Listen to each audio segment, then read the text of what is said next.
How did we start the last one? I can't even remember. I don't know. You did like a little intro. Did I? Yeah. Did I sing? I don't think so.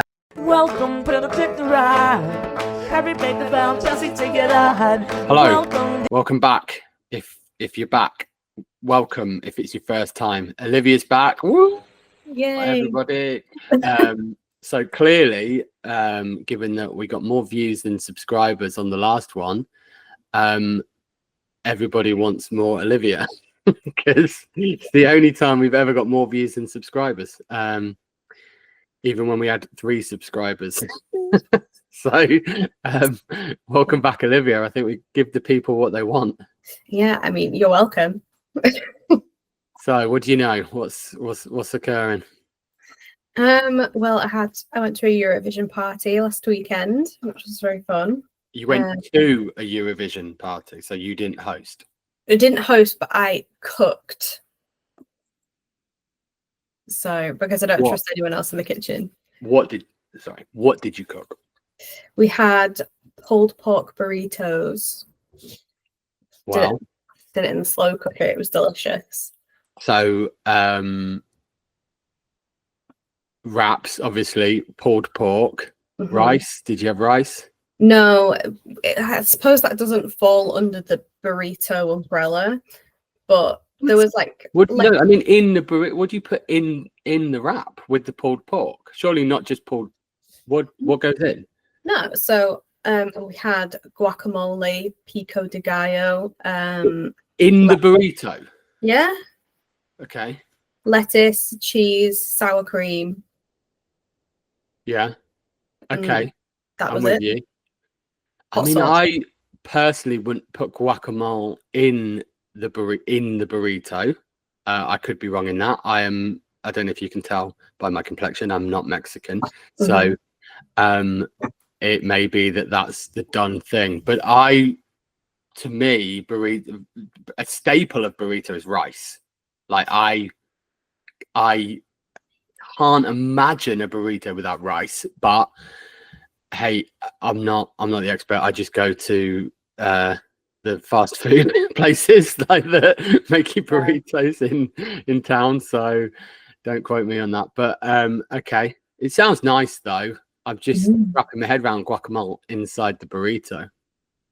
And branch out, try it next time. I mean, they do charge extra for it at the fast food places.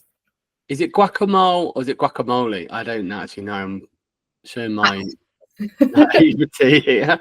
I say guacamole.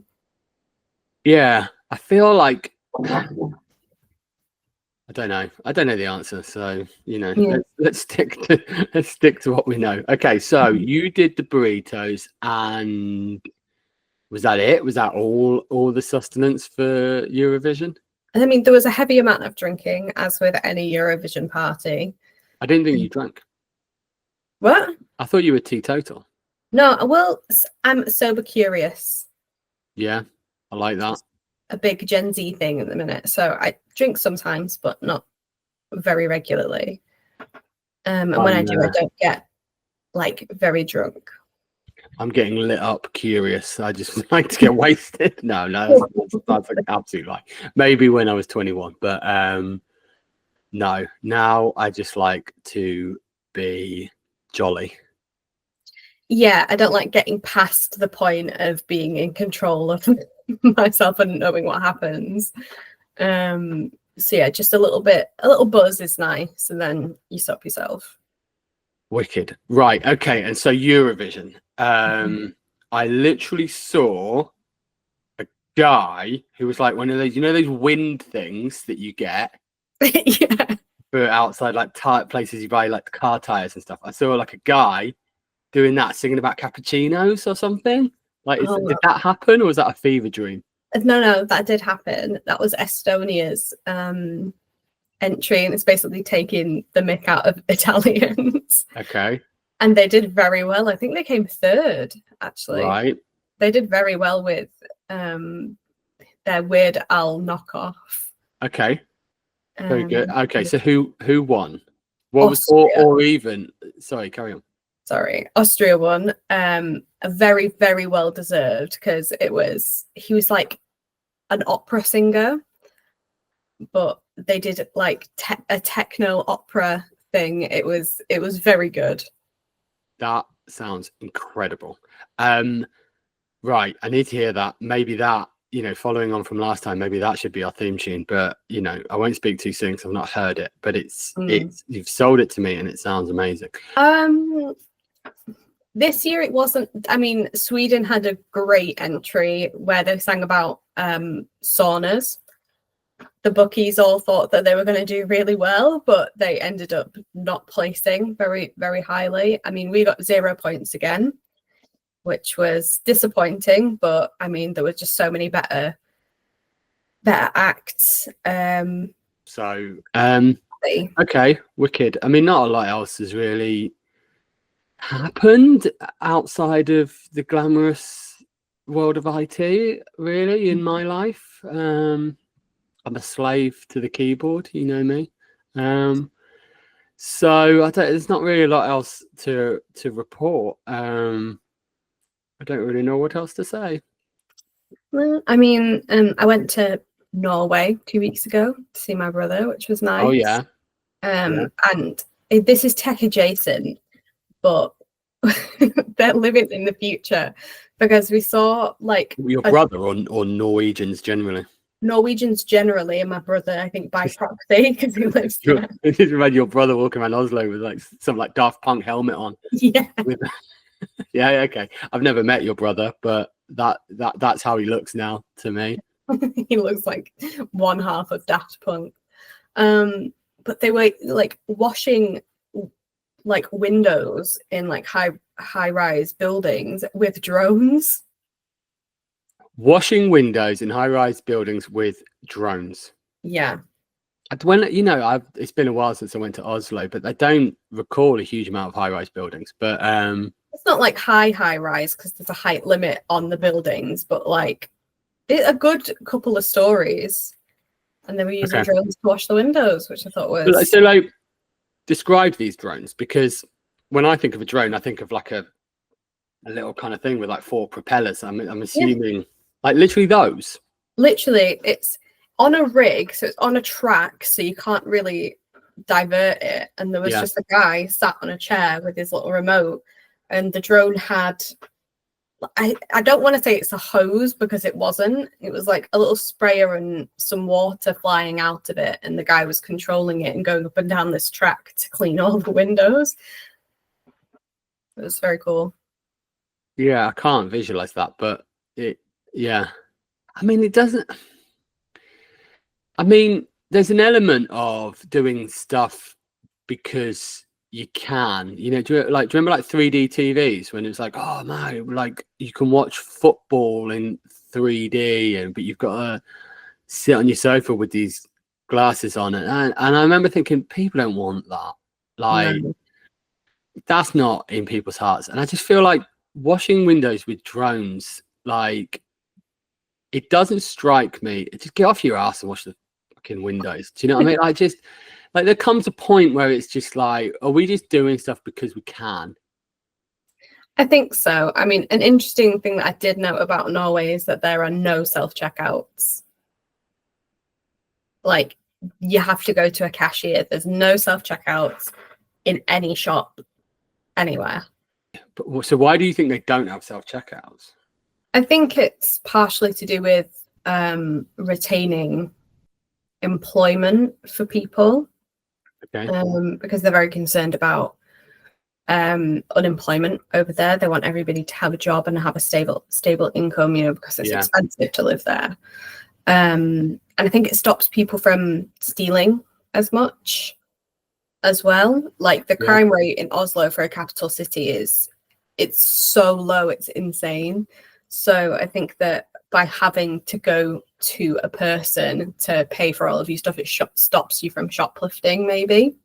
Yeah, they're all bloody minted in Oslo. They don't need to nick anything, do they? They've just just got like oil coming out their lawns. They just scoop it up and sell it for $80 a barrel or whatever oil is these days. Exactly. It's No, but it's beautiful. I want to live there one day, I think. Yeah, it's nice. Like it's been a while since I went to Oslo, but I loved Oslo. It was just when I went, it was just as like all the snow was thawing, and saw lots of. We went up. We got the train up to Bergen, and saw loads of frozen waterfalls, and Bergen was really, really nice. Then I went back after that in like 2015, I think, so good 10 years ago now. Went to Bergen and Stavanger and a few other places. That was really, really cool. So yeah, I'd happily live on a fjord in Norway. And plus, if all their women look like Elsa and Anna, then sign me up. I mean, I literally said to my partner, "Why is everyone so pretty? Like, there's no ugly people." I'm basing my Norwegian women on Disney princesses. Yeah, that might be a little bit unfair to the Norwegian women, but no, but all of them were just very, very well dressed, very well put together. Maybe we should talk about some actual technology stuff. Yeah, I think that would be that's the point of the podcast. Don't know what the point of the podcast is anymore. So one thing that I heard of, which is gives me an absolute headache just thinking about it, is Microsoft announced that they are withdrawing Microsoft 365 licenses for non-profits. So but it's, as with Microsoft, it's completely like bundled and just like no sense or reason or just like literally with Microsoft, it just feels like they just like to throw hand grenades into a room and then close the door. I cannot understand. I know why they do it. Shareholder, basically just want to make money for shareholders. Like that, it's simple as that. They're running out of options now. They're kind of like, oh, we've done everything. What else can we do? Oh, well, let's try and get money out of charities and it's all, you know.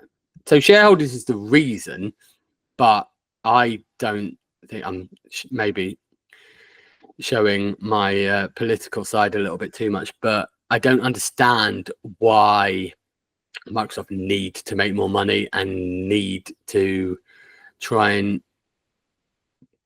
you know, keep shareholders happy. I think because I think the flip side of it is that what they gain, you know, squeezing the sponge and getting every penny out of people, they lose in just not being innovative and trying to be the best tech company. You know, it's crazy at the moment with, like, did you see the Android XR glasses where it's mad? You just say like, what was that coffee shop I went to 8 hours ago, and it's like, oh yeah, we went to this one, which, yeah, oh my god, we can probably, like, let's park that and we'll talk about that in a minute.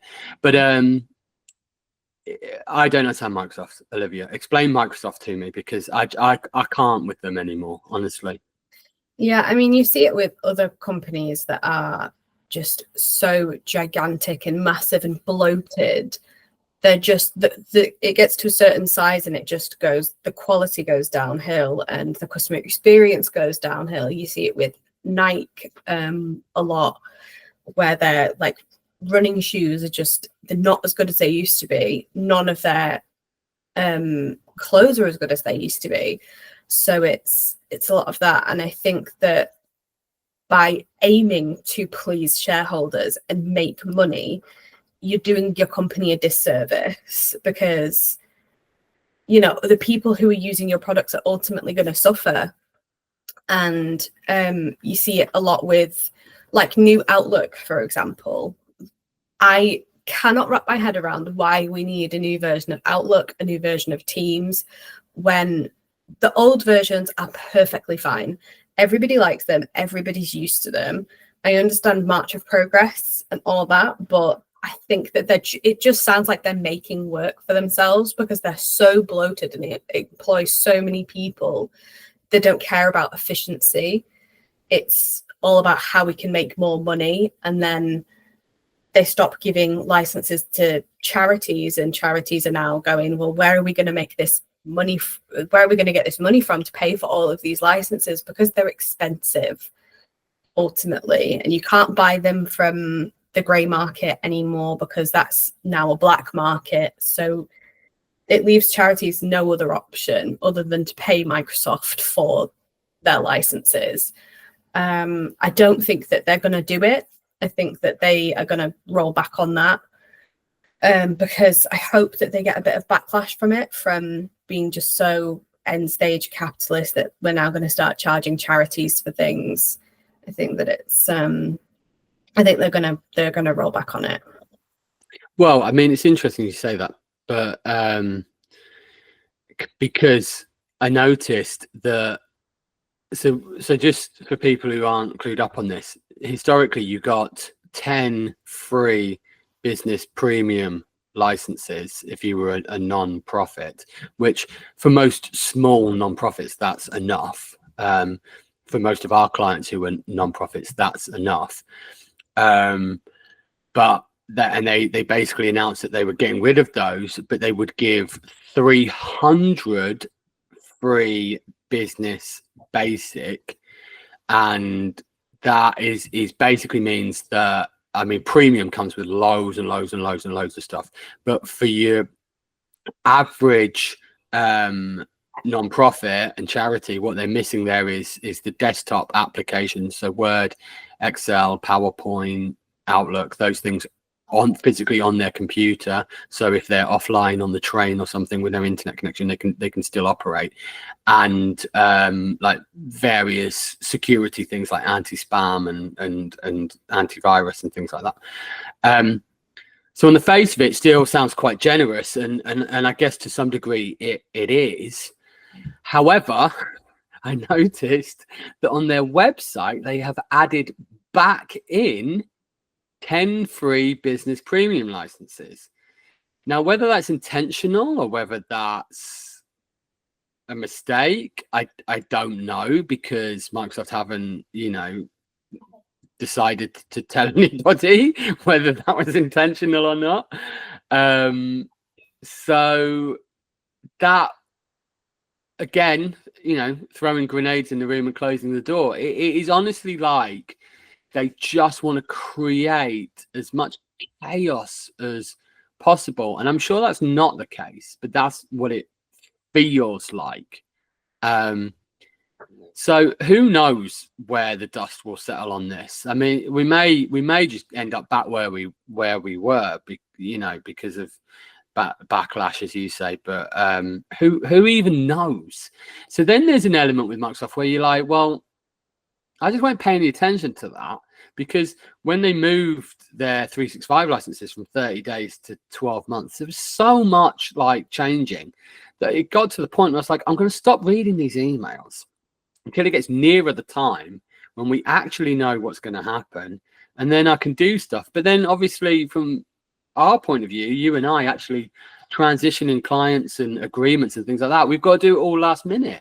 But if you do it during the course of the conversation, you end up like going backtracking and stuff anyway. So it's like you either have a mad panic at the end or you just waste a load of time in the process.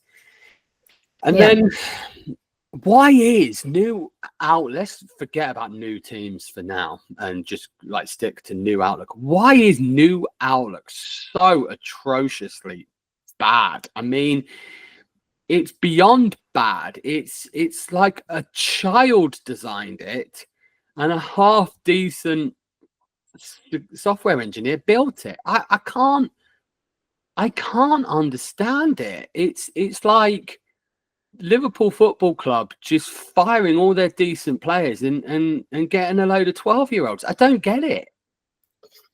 No, I don't either. I think that it's change for the sake of change. I think that basically it was like, oh, let's just make it look nicer, with no regard for user experience, no regard for the people who actually have to support the users in how to use it, because they've just hidden things and they've changed everything. They've made everything harder to do, harder to get to. So I think it's just progress for the sake of progress, and that's not really progress. It's like it's not progress though, is it? no, It's the opposite of progress. What's the opposite of progress? I don't know, backsliding. It's literally not progress. It's literally the opposite. And I can't, Aurora Tech Support, we are like fundamentally, as we've already discussed, we're not tech for tech's sake. We're tech for efficiency. We're tech to make your life easier, tech to make you more money. Like that's ingrained in our DNA. It's who we are and it's what we do. And this is not that. This is tech for the sake of it, going backwards. Like it blows my mind. And it goes to show how good Microsoft products are, that they can break them and still retain market share. But and maybe we should, to do Microsoft justice, talk about a lot of the good that they do. But I feel like really it's just, why do they have to, I know swore then, why do they have to mess things up? It's almost like they do it on purpose. This is the crazy thing about it. Their track record suggests that they do it on purpose. But in my head, I'm like, well, why would they do it on purpose? I mean, it's crazy. Yeah, I mean, when you're a company as big as Microsoft, and basically your alternatives are for emails, Google Workspace. I'm sure that there's some other options that I'm not thinking of, or like in terms of hardware and OS is like Apple, which is really expensive, or Linux, which even I can't wrap my head around. So they basically have a monopoly on it, and they can just get away with these things.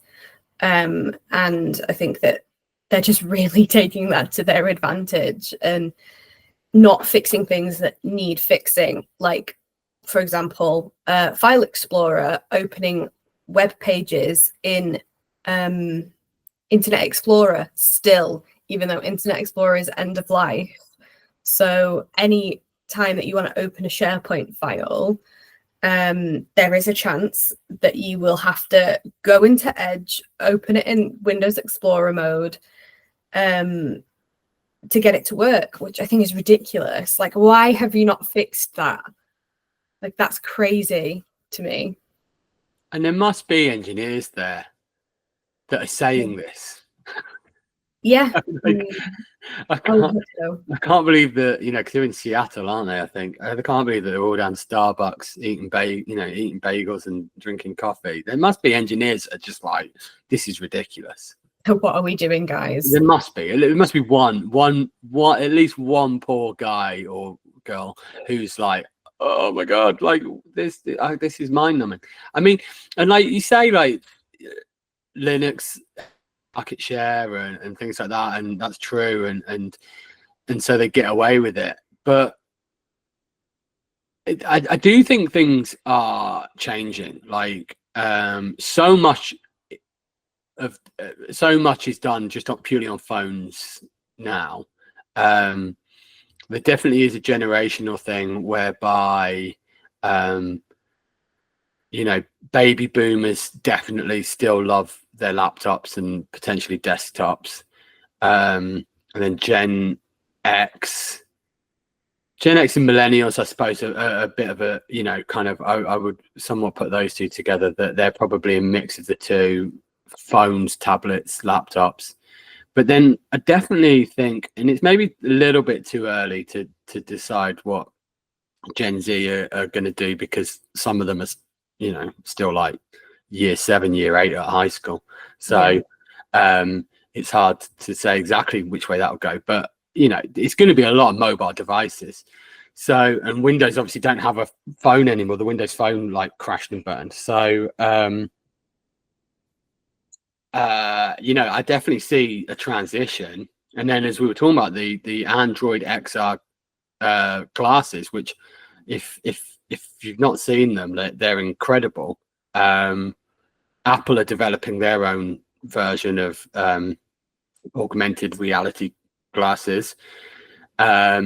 So I do think we're very much moving to a point where the phone in your pocket, the watch on your wrist, the glasses on your face are going to do a lot of stuff in terms of navigating your life, paying for things, watching movies, that really you're only going to get your kind of laptop out to maybe do productivity stuff like writing letters and things like that. And obviously you can do that on your iPhone or your Android phone if you really want to.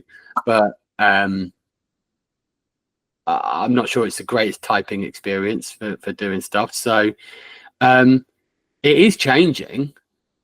It is changing. Now, I'm not saying that Windows are going to become obsolete. I'm not saying that by any stretch of the imagination. But what I'm saying is it is changing. And I definitely think Microsoft need to be mindful of that change. And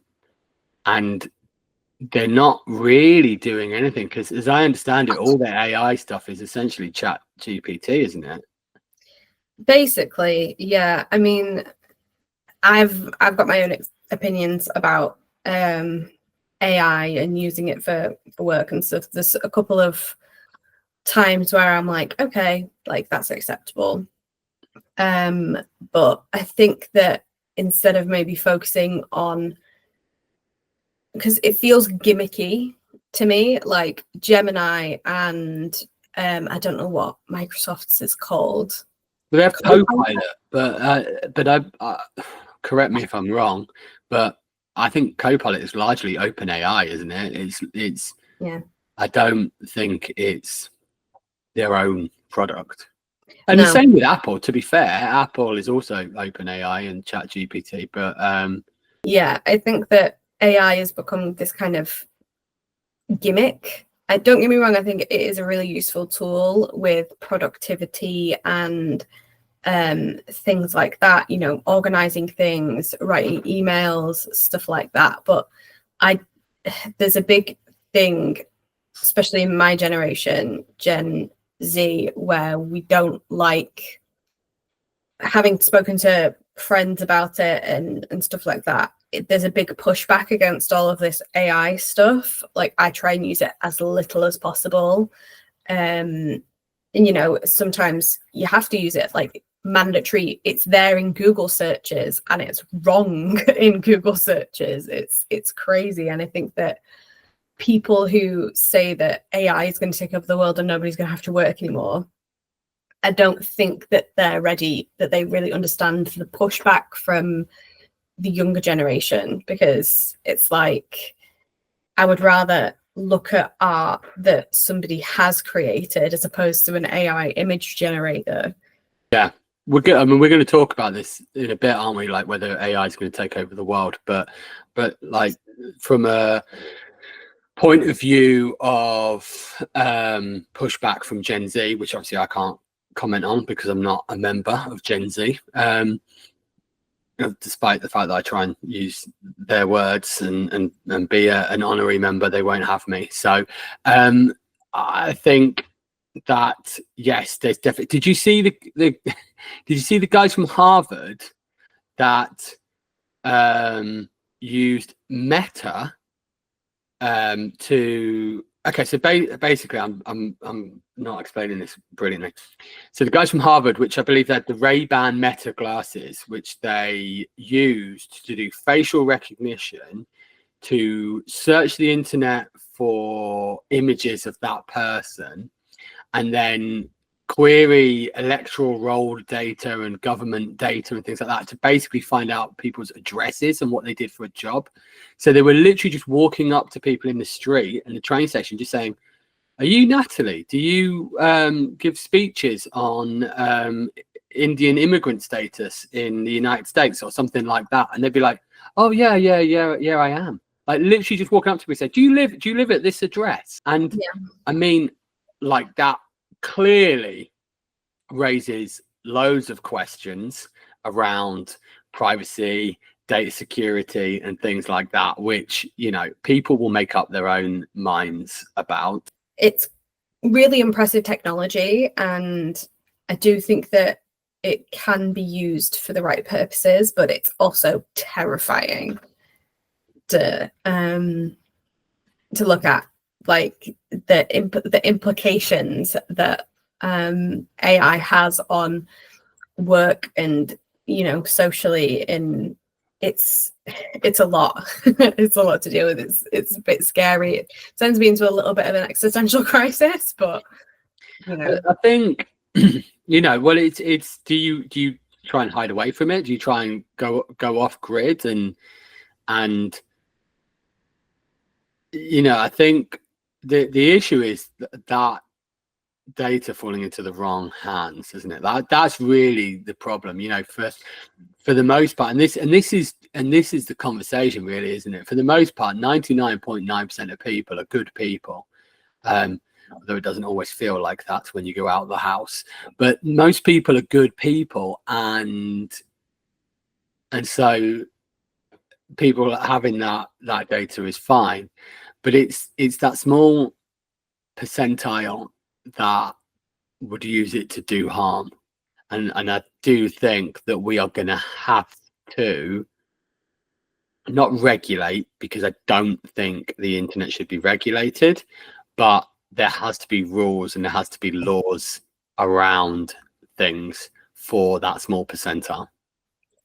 yeah, absolutely. And I think that the law is going to have to catch up really quickly and in the right way and consult the right people. So instead of just, you know, like you saw with in America, where they did that thing in the Supreme Court with the owner of TikTok, and they were like, can TikTok listen to me whilst the app is open? And it's like, did any of you consult any technically minded person before you went and asked all of these stupid questions and made yourself look like idiots? It's governments need to ask people who know instead of just assuming.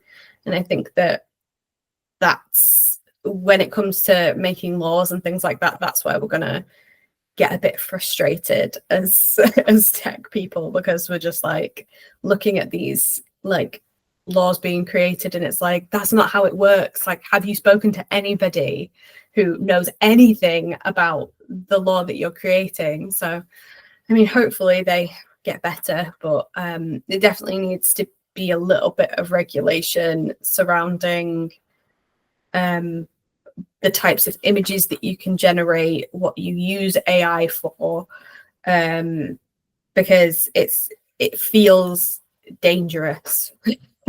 But this is, I mean, this is in a nutshell the issue, isn't it? That we are asking people who don't have a clue to vote for people who don't have a clue to run our lives. Yeah. And this is how you end up with really poor decisions being made, because we're just asking uneducated people to vote for uneducated people. Not uneducated, right? That's wrong. Uninformed people to vote for uninformed people, and then expect them to make good decisions. I can't even pronounce this.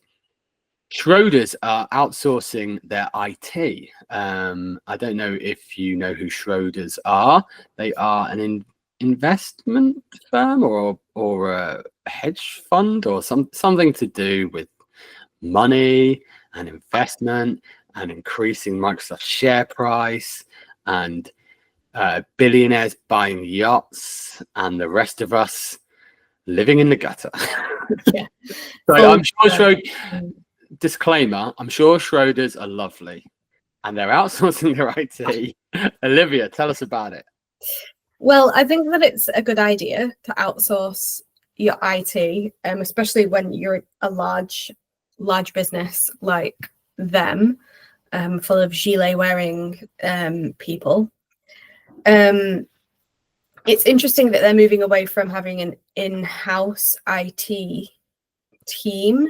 I think that when you're so I've worked for other MSPs, and I've worked in internal IT departments. I think when you have an internal IT department, there's backlogs, there's people who don't necessarily know what they're talking about. Your IT manager used to be the manager of finance or something like that, and the expertise kind of narrows a bit. But when you outsource your IT, all we think about all day is IT, how to fix your problems, how to make your life easier.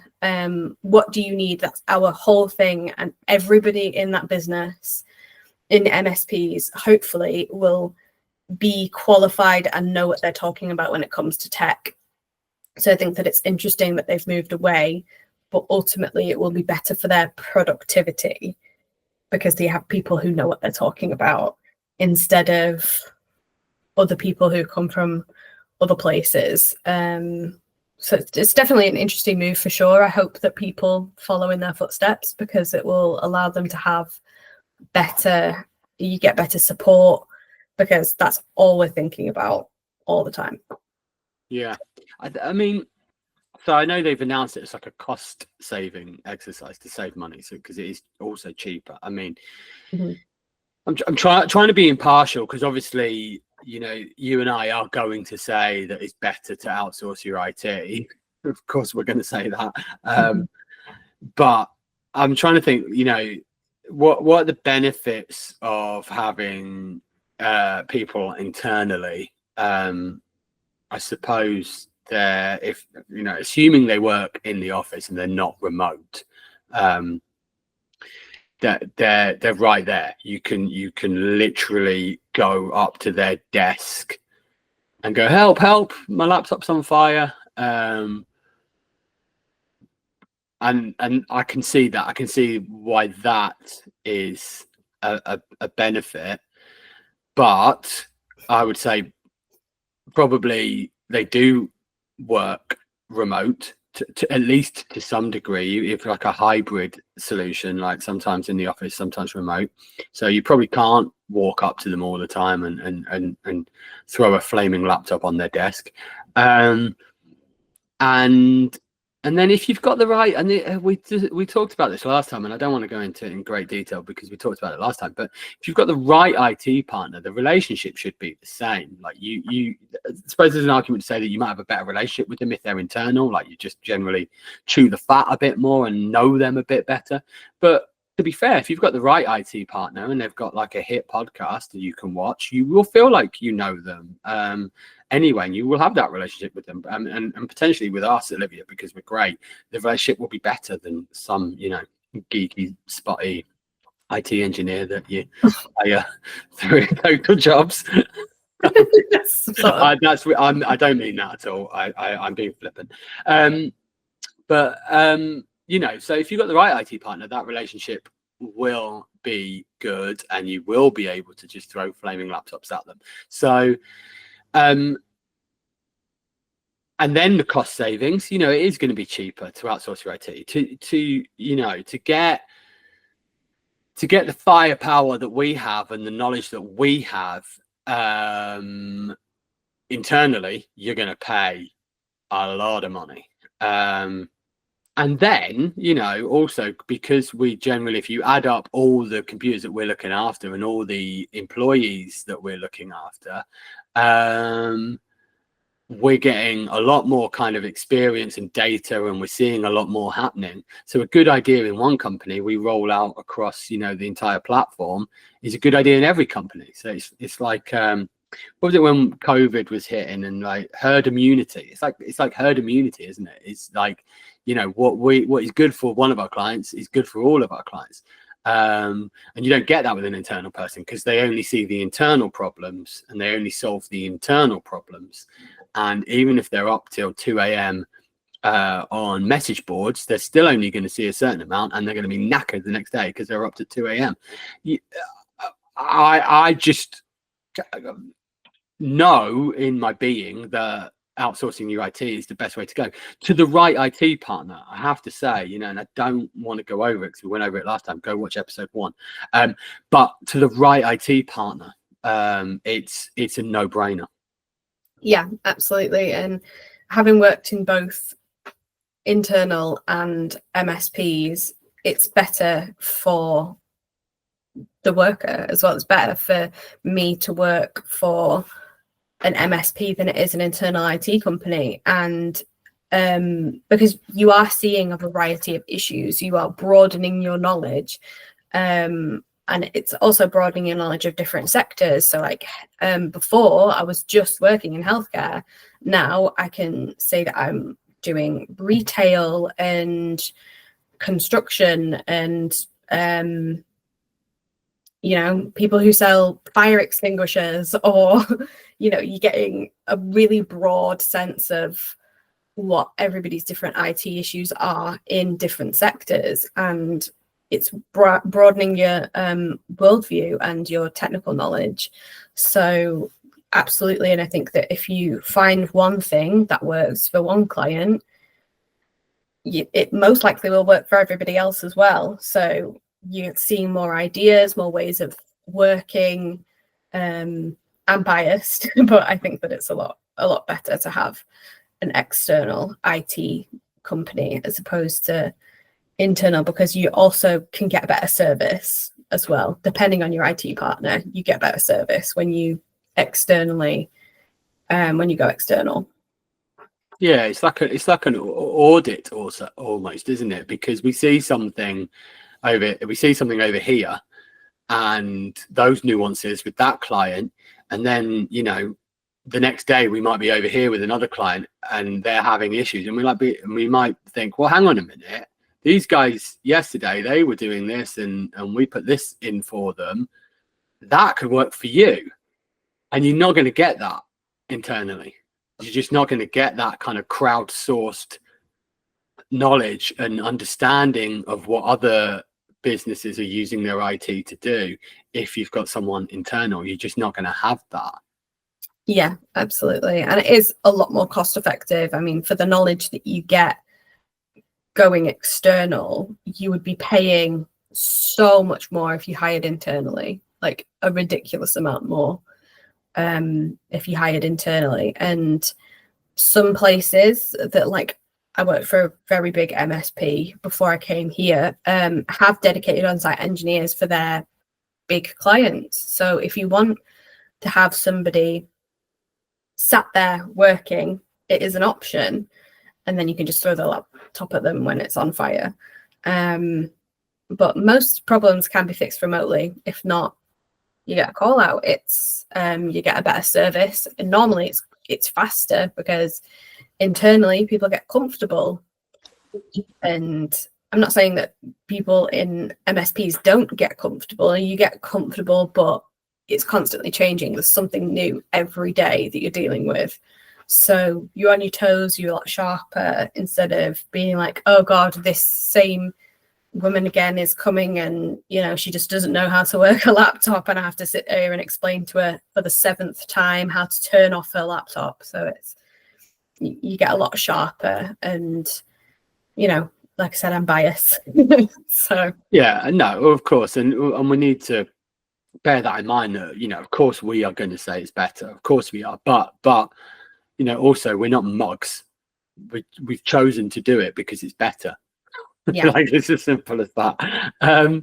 Okay, so the UK Ministry of Justice data breach. In April this year, 2025, so that was a month ago, the UK Ministry of Justice experienced a significant data breach, primarily due to long-standing vulnerabilities. I always struggle with that word. Vulnerabilities in the legal aid agency's outdated IT systems. Hackers exploited these weaknesses to access and exfiltrate sensitive personal data of legal aid applicants dating back to 2010. So basically, old, outdated IT systems, hackers got in. What a shock. What a surprise. Your IT systems are old and they have vulnerabilities, and hackers get in. It's not. I mean, what's mad about this, like, which, you know, the average person in the street will not understand, is that we monitor all the devices of our clients. So they're added onto a platform and then monitored. And part of that monitoring is something called patch management. And basically, it installs critical or recommended updates automatically. So we, Olivia and Darren, don't even need to be looking and going, oh, well, that's out of date. That's out of date. That's out of date. It's automatic. So the fact that we are sat here right now having this conversation that the legal aid agency had outdated IT blows my mind, because it's insane. You don't even, like, you know, when you go to bed at night, you need to go, well, I don't know, you might have a Yale lock on your door. I don't have a Yale lock. When I go to the bed at night, I have to lock my door. I go, oh, is the house locked? I have to lock the door. But you don't even have to do that. It's automatic. Yeah. It blows my mind. Yeah, and this is the problem. When I saw this problem when working in the NHS as well, is that it's a cost-saving exercise, because these agencies are usually underfunded, but not like, there are ways to be able to have a limited budget but still have good quality patch management and security. Like, there are ways to do that, but it's clearly just been neglected, and it's scary to think that that they've been using, from what it sounds like, is that they've been using the same system since 2010, because it goes all the way back. Yeah, I think the data dates back to 2010. Yeah. I don't know. It could just be that the database that they use currently was started in 2010. I don't know, but it's not cost saving though, is it? Like, you can't tell me that this has saved them money, because one, now they're gonna have to put in all that security that they tried to avoid, or they buried their head in the sand and didn't think about, plus all the damage it's done. So it's the opposite of cost saving. That's like saying, oh, I'm going to try and save costs by not servicing my car. No, your engine's going to blow up and you're going to have to buy a new car, and it's going to cost you more money. Yeah, in the long term, it's going to cost you more. But the old saying, it takes money to make money. You need to have proper systems in place, proper patch management, proper security to ensure that this doesn't happen, because you can get fined millions of pounds for data breaches from the ISO and different agencies. You can get fined a heavy amount, and then you may have to pay damages to clients who have had their data stolen, because it's your job, if you hold that data, to protect it. That's your responsibility. If you've got cyber insurance, you're paying for that cyber insurance. You're not going to get a payout if you don't put proper measures in place. Believe me, insurance companies don't want to pay you out, so you ain't going to get paid out. Then you've got the reputational damage of clients saying, oh, I'm not going to use them, they got hacked. I mean, I don't think the legal aid agency will have that issue, because it's free legal for people that need free legal. But you're not, you as in, not you, Olivia, you as in the person watching this, is not going to have that. Your clients will sue you. You will lose clients. You will not get clients in the future because of the reputational damage. You'll probably go out of business, but let's just say, for argument's sake, you don't and you survive. You're creating headaches for yourself to not do it. We go on about this all the time, but so I meet, I think it's every 2 or 3 weeks, with other MSP owners, one in London and one in Amsterdam in the Netherlands, I believe.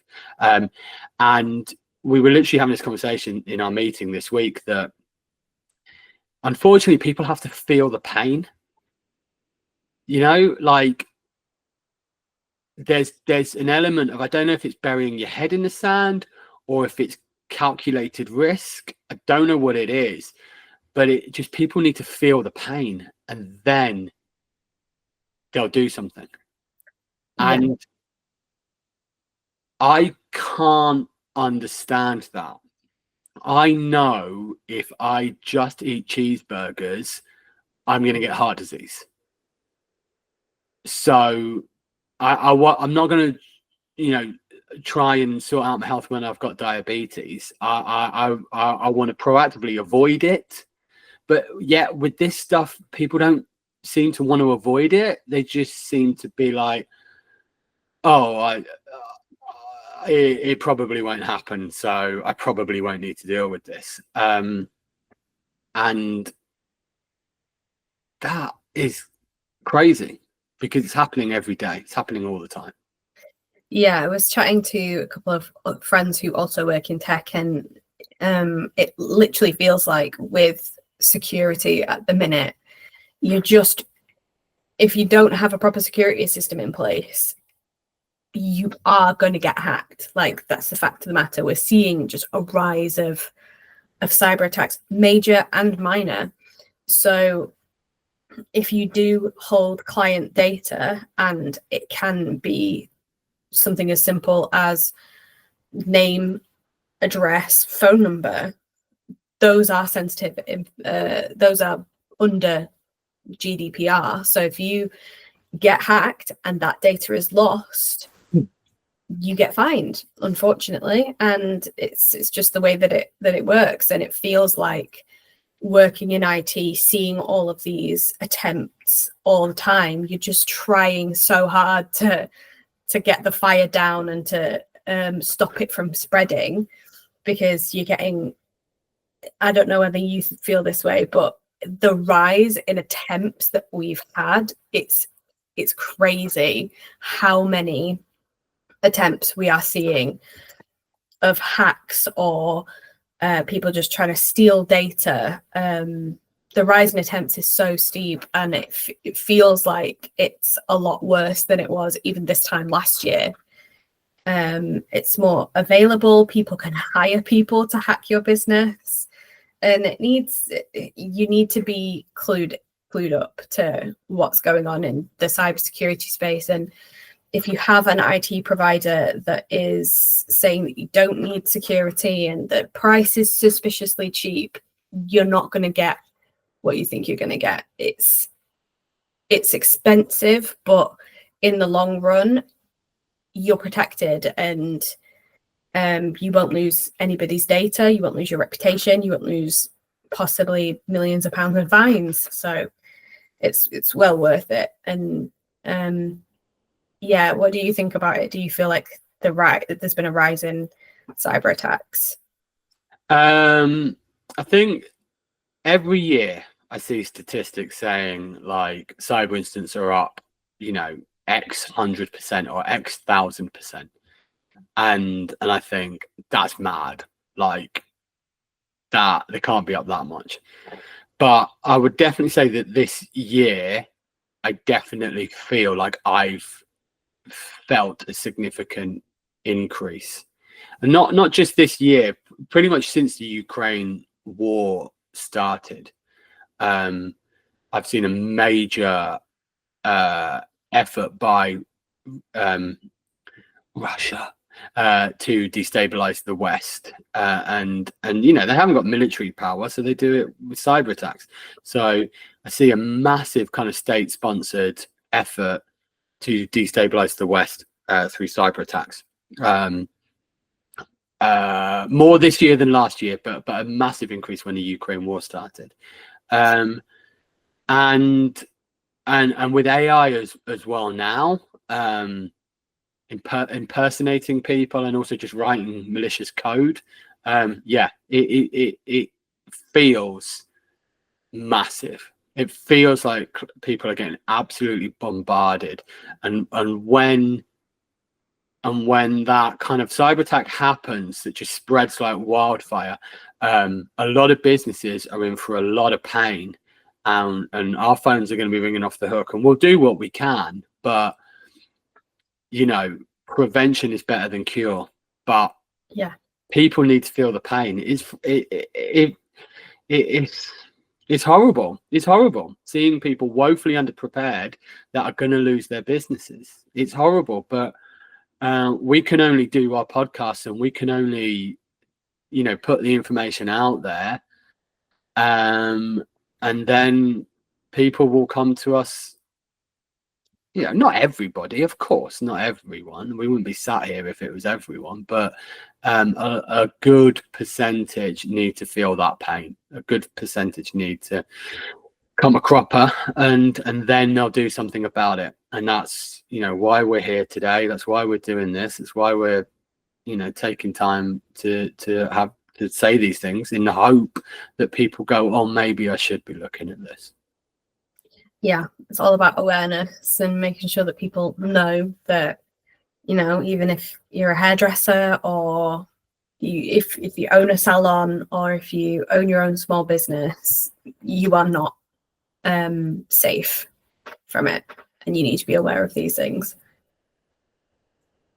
Right, Olivia, time for our brand new segment, Why the Printer Hates You. So, Olivia, why does the printer hate you? Like, so why does it feel like IT goes wrong? Why does it feel like we have these systems that when they work, they're brilliant, but they're just prone to failure, and printer says no, and all, computer says no, or, all that stuff? Well, no system is impervious to faults, unfortunately. If it was, I would be out of a job. But printers in particular tend to be very, delicate. One thing goes wrong and it just throws a paddy, and things happen, unfortunately. And it's expensive to have really good quality printers that never break. I mean, we're talking like Konica printers that come with their own support team, but even those break. So I can guarantee you it's not just you. I know it feels like the printer hates you. The printer hates me as well. But it's just, unfortunately, not all systems are impervious to breaking. And eventually, especially as systems get older, printers get older, I'm talking like 2, 3, 4 years old, they're more prone to breakage, and they're more prone to faults. So no system is perfect, unfortunately. I think I think it's twofold. I think it's what you said. Like, things aren't perfect. Things fail. Things need maintenance. That's true of anything. It's true of human beings. It's true of lawnmowers. It's true of everything. But I think also there's an element of not setting these things up properly in the first place. Someone I know rang me this week, started their own business, and they said, oh, we went to Curry's and they paid them to get us set up, and nothing works. So I'd say that's the first hurdle, is set stuff up properly in the first place. No disrespect to Curry's particular, well, there is disrespect to Curry's, but that's not intentional. Set things up properly in the first place. If you set things up properly in the first place, then you've got a decent chance of success. If you go out and buy £120 running shoes, then you've got a decent chance of getting your running times down and putting in a good shift. If you go out and buy £7.50 running shoes, then you're putting obstacles in your way for getting a PB. That's number one, I'd say. And then number two is exactly what you said. Stuff's not perfect, but you pay peanuts, you get monkeys, and expect things to not work properly and expect them to break. But I think that's it. I think people cut corners. People think, oh, I'll just get a cheap laptop. Well, fine, but then just get a cheap lawnmower, and then just get a cheap TV, and then just get a cheap car. and you're gonna have grief. Mhm. I don't know what the word I'm looking for is, but you're gonna have challenges. Yeah, for sure. And I think that with like the rise of things like Temu and Shein and places like that, they've actually had to stop people from, like, they've banned the sale of electrical items from Temu, I think, recently in the UK because it causes house fires. Like, if you pay 1p for a fridge and it arrives and it's fine and it works for 2 minutes, and then all of a sudden it spontaneously combusts, it's because you paid a suspiciously low price for it. Technology is expensive, and if you buy cheaply, it's like my mum always says, cheaper price, pay it twice. Yeah, because you're gonna have to buy it again eventually. You buy good quality and it will last you a really long time. Like, I've had a laptop that was really expensive at the time. I've had it for 10 years and I've only just had to sell it, and it still works. The main reason why I've had to sell it is because I've moved to PC instead. So if you buy a good quality laptop or printer, get it set up properly, buy a professional, buy somebody who knows what they're doing, then you're not going to get as many problems at all, and you're not going to feel the pain of like having a deadline that you have to meet and all of a sudden nothing works. Yeah, absolutely. I think this is the thing. Again, it comes down to awareness and knowledge. Again, you buy something, you expect it to work. I completely get that desire, but that is a desire. That's not a strategy. That's a desire. You have to research these things. What car should I get? What lawnmower should I get? What leaf blower should I get? What laptop should I get? How should I do this? And that, with like anything in life, strategy is the way to go. Do your research, plan things. Yeah, absolutely. And if you have an IT provider that you trust, ask. Like, in my opinion, there are no stupid questions. If you want to know what printer should I buy, I will happily tell you what printer you should buy I'll take everything into consideration. I'll do all of the hard work for you. And then once it's all set, and then when we set it up and it works, you don't have anything to worry about. And sometimes things break, but that's, the way the cookie crumbles, unfortunately. Yeah. But if you buy high quality, it's usually easy to fix as well. Yeah, absolutely. I mean, I think you don't have to break the bank. No one's saying you need to go out and buy $2,500 Apple Mac, but yeah, you need to get the right tools for the job and set them up correctly as well.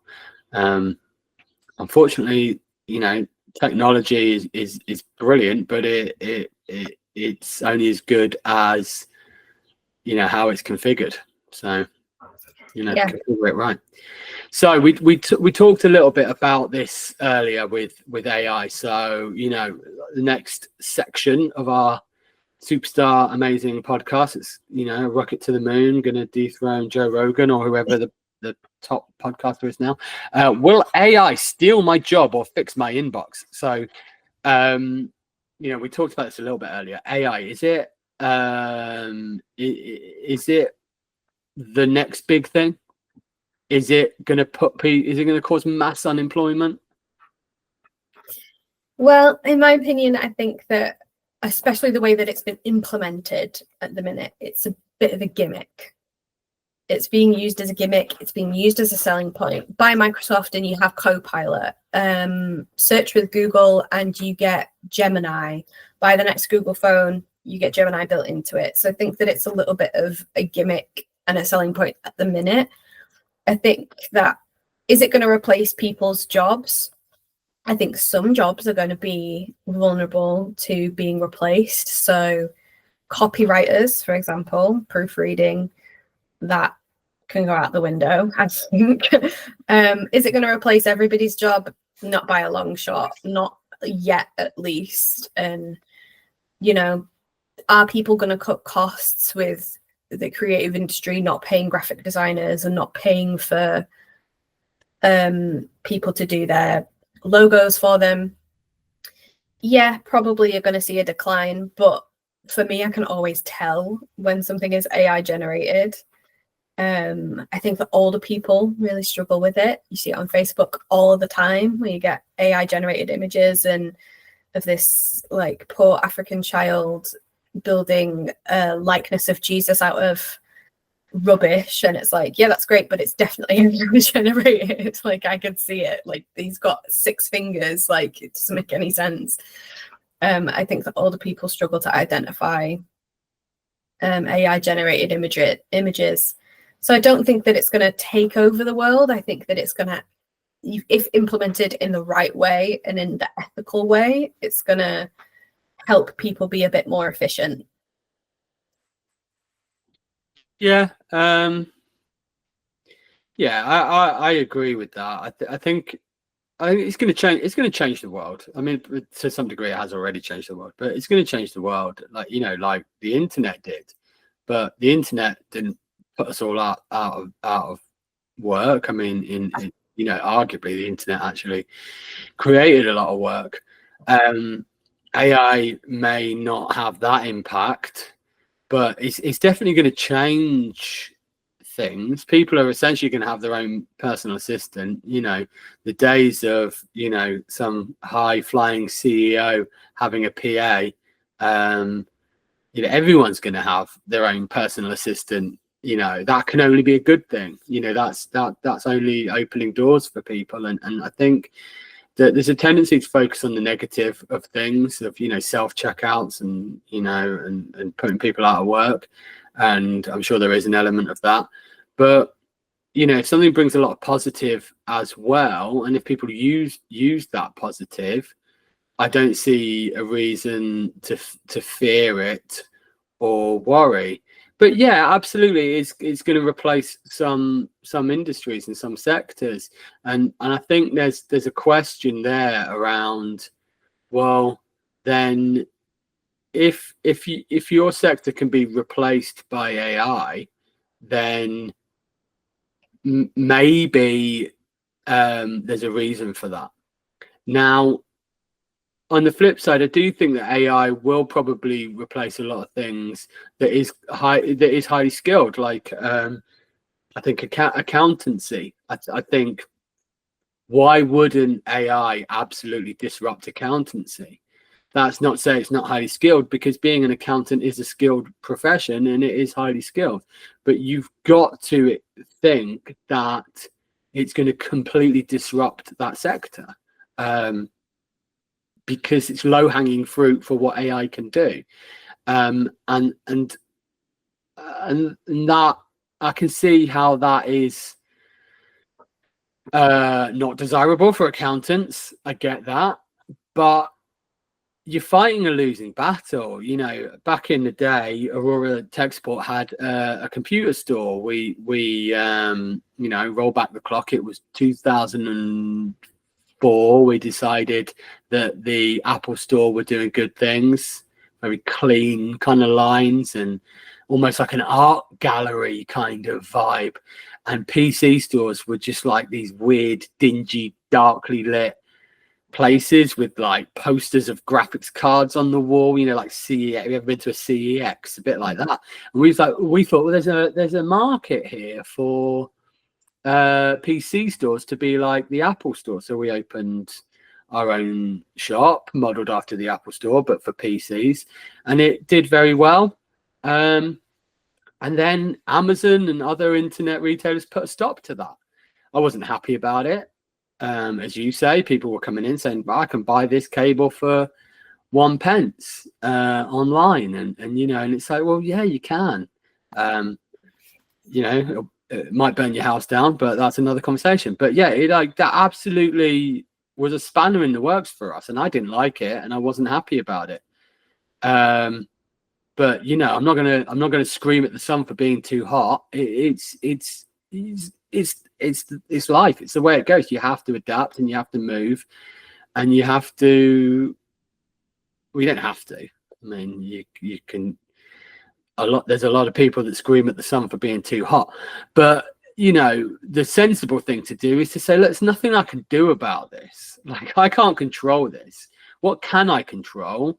Well, I can upskill and I can pivot. And that is what I think people are going to have to do. They're going to have to be mindful, and they're going to have to pivot.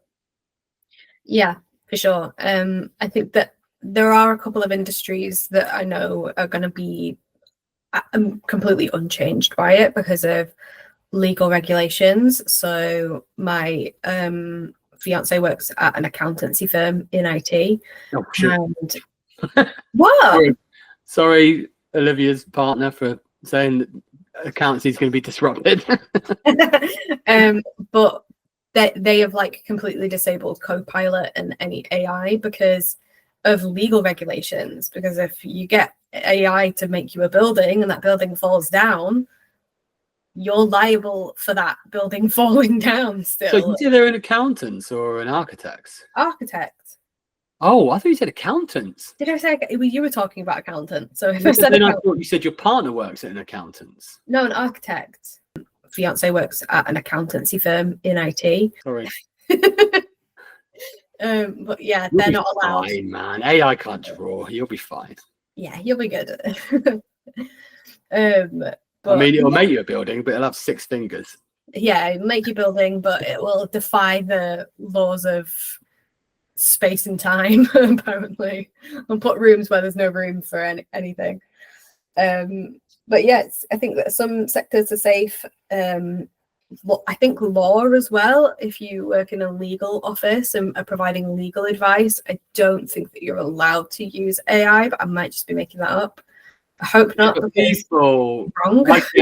I get that, but people are going to go and say, write me a legal template for a tenancy agreement or something like that. So yeah. I understand the law firms are not going to use it. Well, maybe they do. I don't know. But, but what I'm saying is people are going to use it. Like landlords are going to use it. Landlords are going to come up and use it. And that's where I say that it'll be disruptive. Yeah, for sure. I think that, if your landlord uses AI to write his tenancy agreement, read it before you sign anything, because you've got to check it. AI is not perfect. Like a lot of technology, AI isn't perfect. It will lie to you. A lot of the time it will tell you things that are not true because we've plugged it into the internet and the internet is full of lies. So it will tell you lies and it will tell you things that aren't true. And I don't know whether just any contract that you suspect has been written by AI, just read it very carefully. This wasn't AI generated, but I moved into rented accommodation once and they put the daffodils on the tenancy agreement. And I was like, well, so what, do I have to move out in spring? What can I not move out in December? Like, how does this work? Luckily, I have never rented. So I don't know. Ironically, they tried to take 80% of our deposit because I left a printer in the wardrobe, which was a complete oversight on my behalf. But they decided that taking the printer out the wardrobe and doing whatever with it, they needed to take 80% of my deposit. They could have just rung me and I would have gone and got it. But, I mean, let's be honest, they wanted the money. Landlords. It wasn't the landlord, that was the estate agent. Oh, weird. The same one that put the daffodils on the tenancy agreement. Bizarre. Yeah. I feel like mentioning their name, but maybe I shouldn't. Call them out. Well, yeah, maybe one day. At them on Twitter. I'll tell you what, I'll give them 3 months to subscribe to our YouTube channel, and if they don't, I'm calling them out.